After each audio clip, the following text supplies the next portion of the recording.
Direcția principală de informații militare GUR a Ucrainei a declarat că dronele marine ucrainene au scufundat două nave de debarcare mici ale flotei rusești de la Marea Neagră, BSF, în Crimea ocupată pe 10 noiembrie.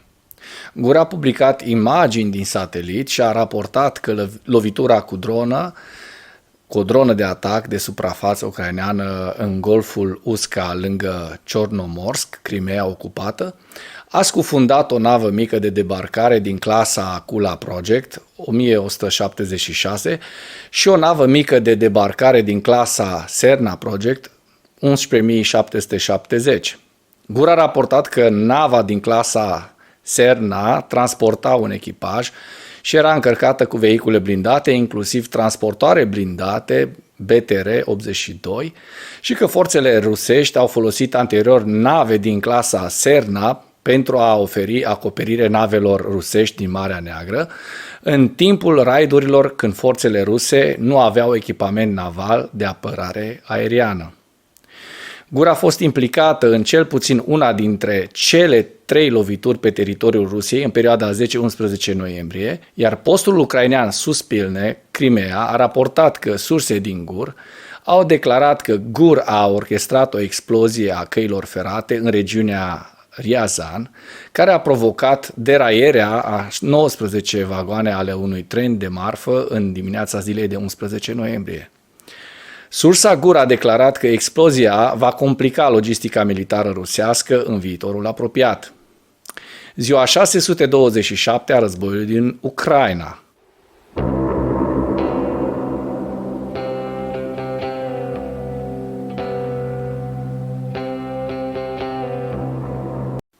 Blogheri militari ruși continuă să reacționeze exagerat la eșecul Rusiei de a împinge forțele ucrainene din pozițiile din estul, malul stâng al regiunii Herson.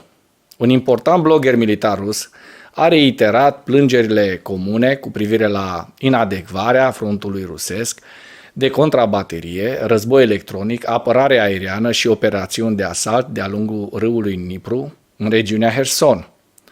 Bloggerul militar s-a plâns în special de folosirea necorespunzătoare a Brigăzii 10 Spetsnaz rusești, direcția principală de informații militare GRU, pentru a desfășura atacuri frontale ca infanterie standard împotriva pozițiilor ucrainene de pe malul de est, deși aceste atacuri frontale sunt ineficiente în acest domeniu. Bloggerul militar și-a exprimat îngrijorarea cu privire la posibilitățile viitoare ale unor operațiuni ucrainene în direcția Herson, dar alți bloggeri militari au susținut că forțele ucrainene nu sunt în prezent în măsură să realizeze o descoperire în această direcție. Dacă până în acest moment ai găsit informații utile în material, contribuie cu un like și cu o distribuire a acestui videoclip pentru a ajunge la cât mai multă lume. Bloggeri militari ruși se concentrează probabil pe malul de est al regiunii Herson din cauza nevralgiei importante din spațiul informațional rusesc despre problemele militare rusești din zonă, iar unii bloggeri militari ruși par să fie mai puțin îngrijorați de posibilă amenințare pe termen scurt a operațiunilor ucrainene pe malul de est și sunt mai supărați de conduita proastă a războiului din Rusia și de maltratarea personalului militar. Un blogger militar rus s-a plâns că forțele ruse se luptă cu osificarea obiceiurilor și conduitei proaste în cadrul armatei rusești.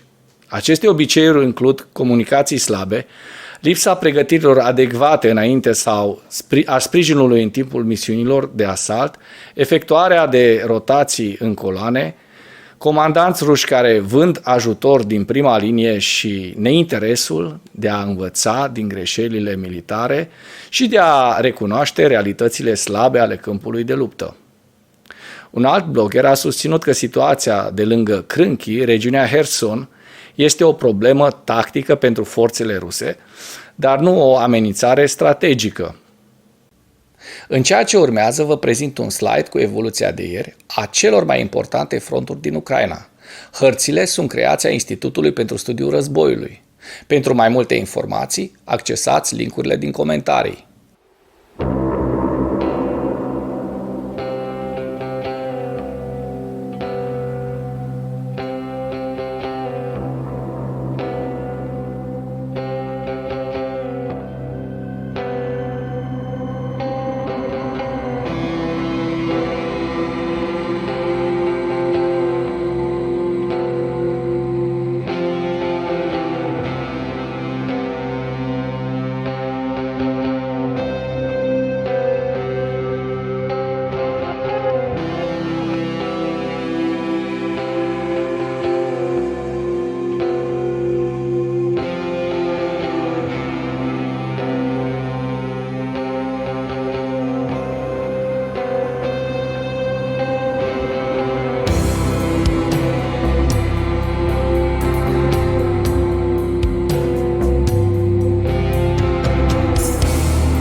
Mulțumesc pentru vizionare. Dacă vrei să susții acest canal, abonează-te la Animatura.